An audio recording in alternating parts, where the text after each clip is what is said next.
You will hear two people organizing a going-away party for a mutual friend. First, you have some time to look at questions 1 to 4.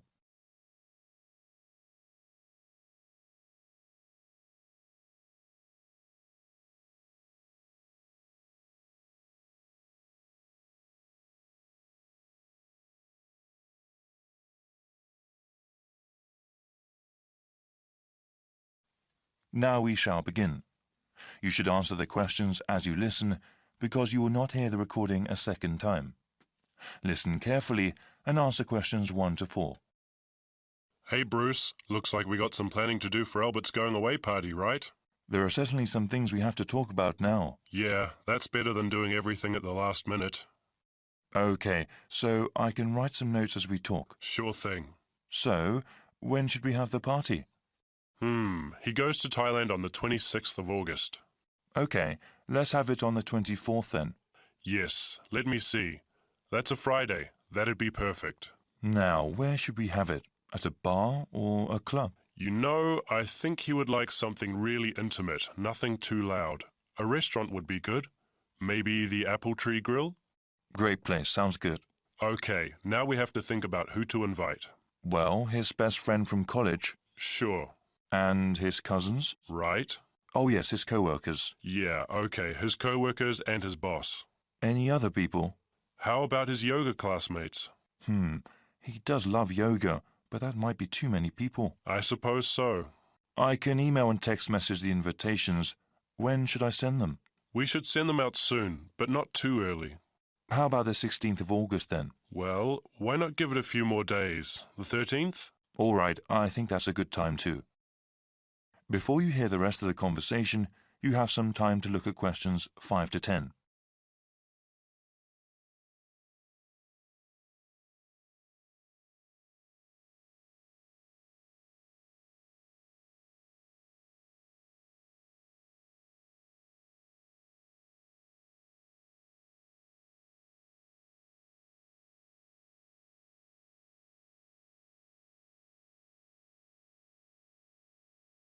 Now listen and answer questions 5 to 10. Okay now, we have to think of a gift. Should we all get one?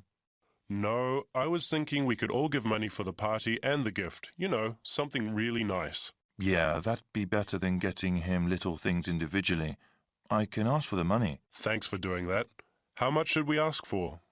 I think we should ask for maybe $15 each. Is that too much? No, not at all. He's going away for 2 years. That would give us about $150. That's a good amount. Yeah, well, I'm thinking we could get him something practical. Yes, especially since he's going abroad. Something he could use, something that's also portable. We could get him an article of clothing, perhaps, or maybe even a pair of shoes. Shoes are nice, but they might wear out easily, especially where he's going. Maybe a book light? A what? Yeah, he loves to read, and a book light would be very convenient when he travels.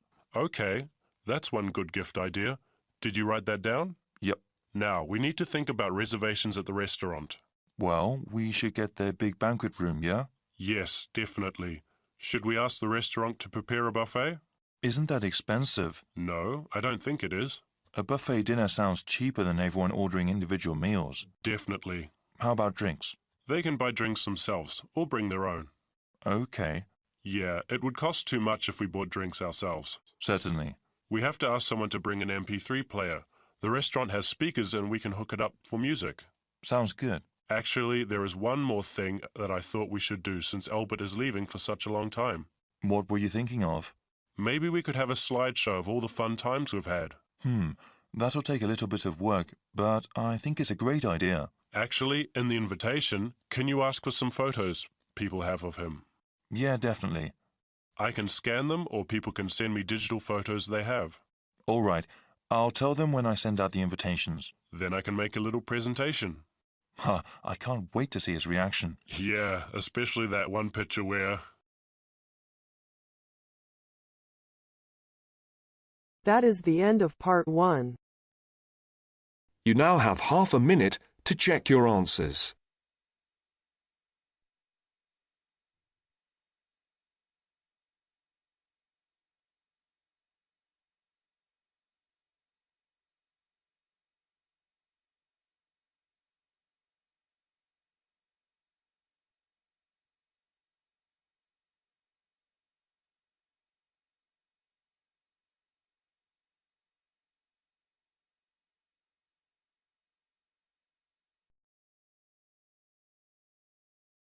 Now turns to Part 2. Part 2. You will hear Laura talk about this year's International Food Festival. First, you have some time to look at questions 11 to 14.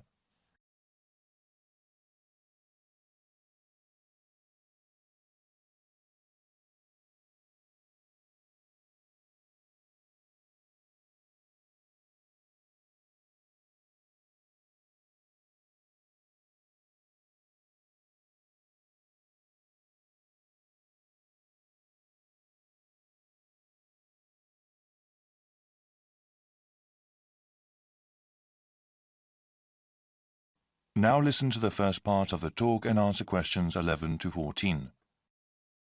Good morning, everyone. Today we have a special guest speaker.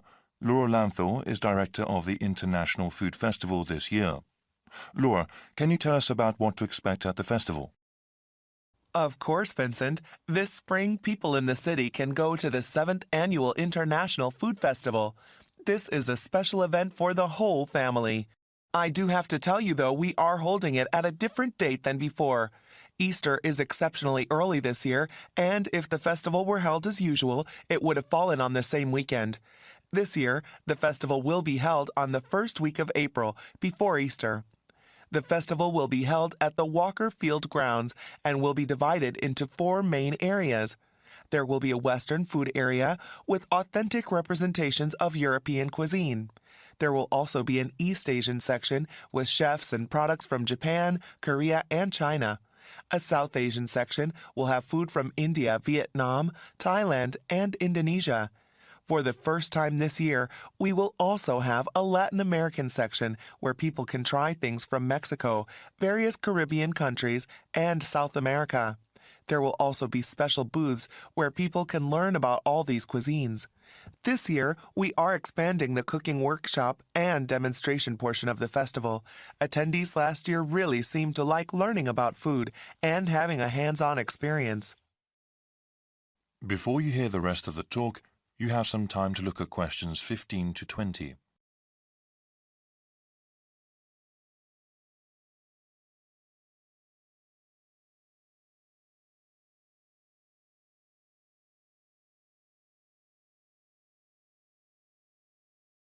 Now listen and answer questions 15 to 20.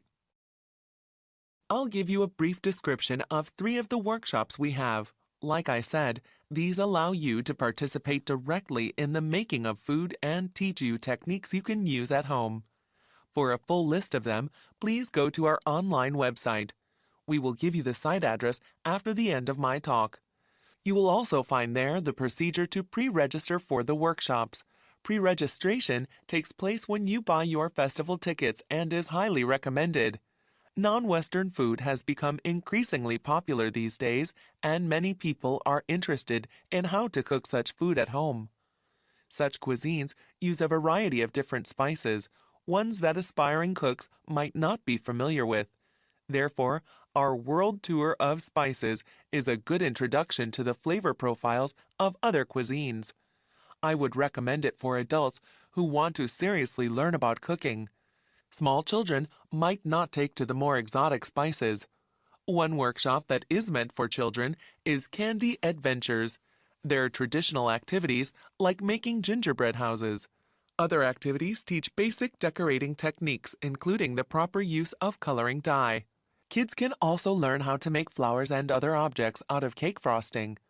We understand the concerns of parents regarding their children's health, so everything used in this workshop is either sugar-free or uses acceptable sugar substitutes. Lastly, we have a workshop that is suitable for the whole family. Salads Forever is a workshop for everyone interested in healthy eating. There will be different kinds of salads that people can try and demonstrations that show how to make them. Salads have grown in popularity these days and are a healthy addition to any diet if prepared the right way. The workshop will also teach how to make healthy salad dressings. I'm afraid that's all I have today. Please visit the festival website for more details.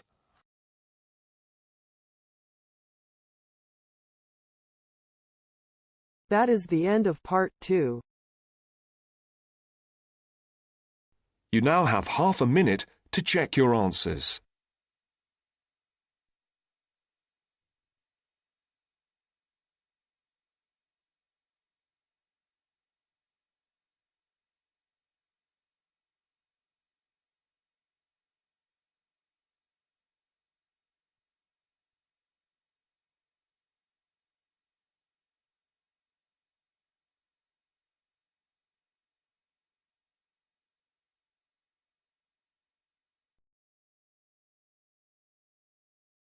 Now turns to Part 3. Part 3. You'll hear three students discussing an assignment they are doing together. First, you have some time to look at questions 21 to 26.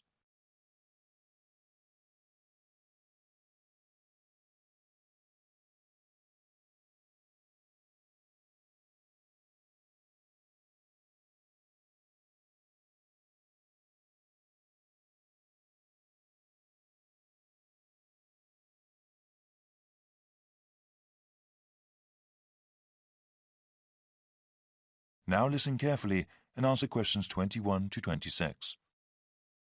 Hi, Alice. Wow. I'm about 15 minutes late. Sorry about that. The bus got stuck in a lot of traffic. You want to go over the presentation we have to do now, or get something to eat? No problem. There's always traffic at this time. Juan and I were thinking we could eat afterwards, so we could relax and enjoy our meal. Sounds good. So let's go over what we have to do again. Okay, well, since it's a long presentation, we'll work together on the different parts of it. What did we decide to call it again? I think it was Eastern European economies move towards democracy and capitalism. The professor said the presentation had to be how long? He said about 35 minutes. That is how long the three of us are supposed to present. Then there will be a 10-minute question and answer session. Any student or the professor may ask us a question regarding the topic. Our grade also depends on how well we do in that part. We also have to write a summary of our presentation, right? Yes, the summary of our presentation has to be submitted 1 week before our presentation date. It must be 500 words. How are we going to do the presentation? I thought we could give the class a basic handout, like an outline of our presentation. We could even create a poster with a map of the area we were talking about. Well, I was thinking we could make a slideshow using computer software and then using a projector during our presentation. People pay more attention to images on a screen. Well, actually, I've never really used that kind of software. I always thought a basic handout or poster was sufficient. I think giving the information we have with visuals like that will really make our presentation stand out. Well, it would have to be done really well to make any sort of impact, and I'm not sure if that would be a good use of time. Maybe it would be better to spend that time on research and writing. I don't think it would take away that much time. Well, all of us have to research the assignment well and write a really good presentation. I think making a fancy visual presentation wouldn't help. Actually, I think such slideshows are distracting. People focus more on the images on the screen than what the presenters are saying. I'm still not sure I agree with you. Before you hear the rest of the discussion, you have some time to look at questions 27 to 30.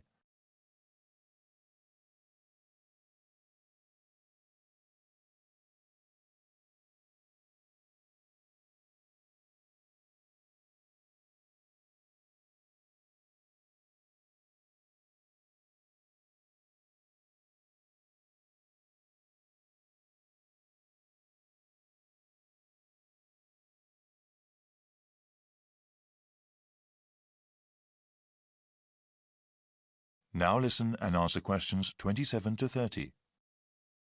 All right then, let's go through some of the reading material. What was the main text we had? It's called The Political Economy of the Former Soviet Bloc by Fovac. That's spelled F-O-V-A-C?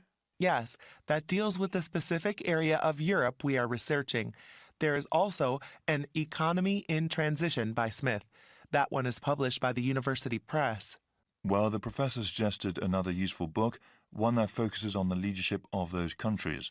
Sometimes the personalities of those in power affected historical events.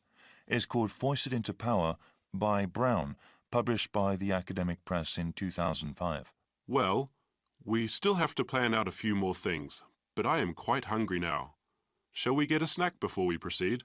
Definitely. I'm getting a sandwich. I need some rice with lentil curry, that's for sure. Let's go to the all-campus dining center then.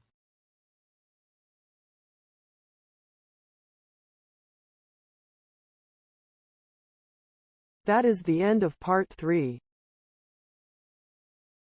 You now have half a minute to check your answers.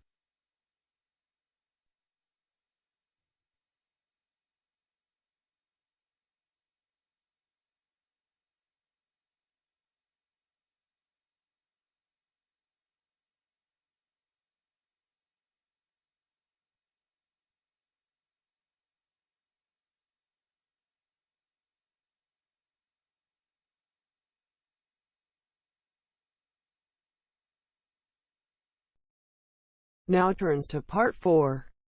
Part 4.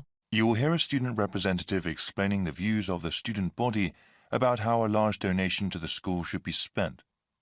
First, you have some time to look at questions 31 to 40.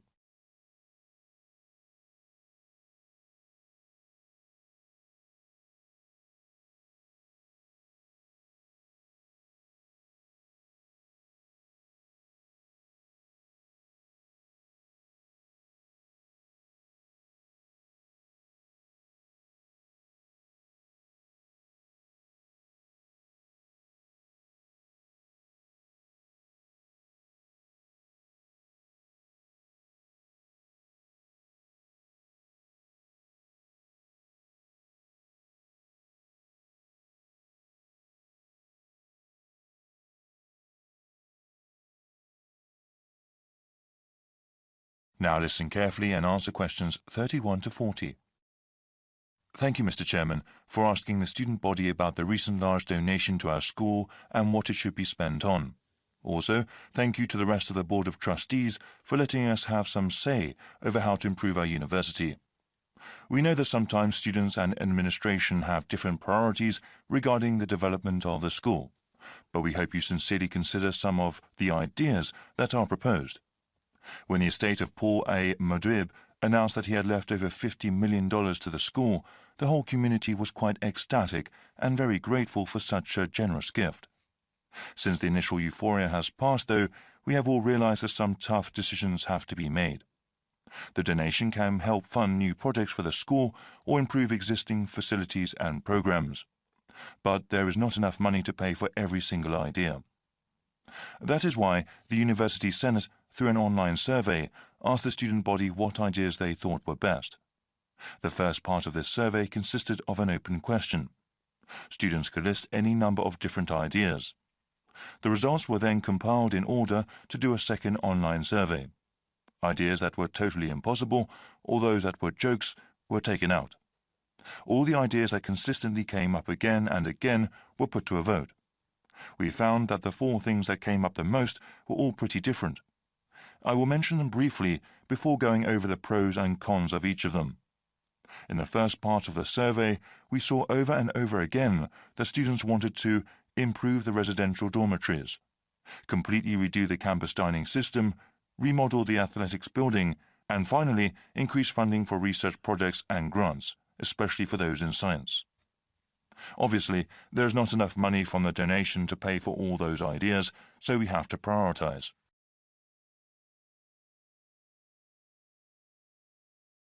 The ideas that got the most votes were improving the residential dormitories and completely redoing the campus dining system. They both got 30% and 28% respectively of students saying that was what most of the money should be spent on. Many of the dorm facilities are quite old and definitely need some repair, particularly the shared bathrooms. Also, students have been complaining for a while that there is not an adequate number of dining facilities on campus, and that the quality of the food at existing places is low. Spending most of the donation in these areas will definitely improve the quality of life on campus. However, a significant minority of the student population, about 40%, does not live on campus. They commute from their homes elsewhere and therefore would not benefit from those improvements. 25% of students thought improving the athletics building was the best use of the money, and 17% voted for giving money to research projects for science. There are many people who are attracted to our university because of our athletics programs, so improving the building would improve the reputation of the university. Only a small percentage of students actually ever use the athletics building, however. Though it received the fewest votes, giving money to university research projects has great potential. Any new patents that come about because of that research can possibly earn the school lots of money. That is the end of part 4.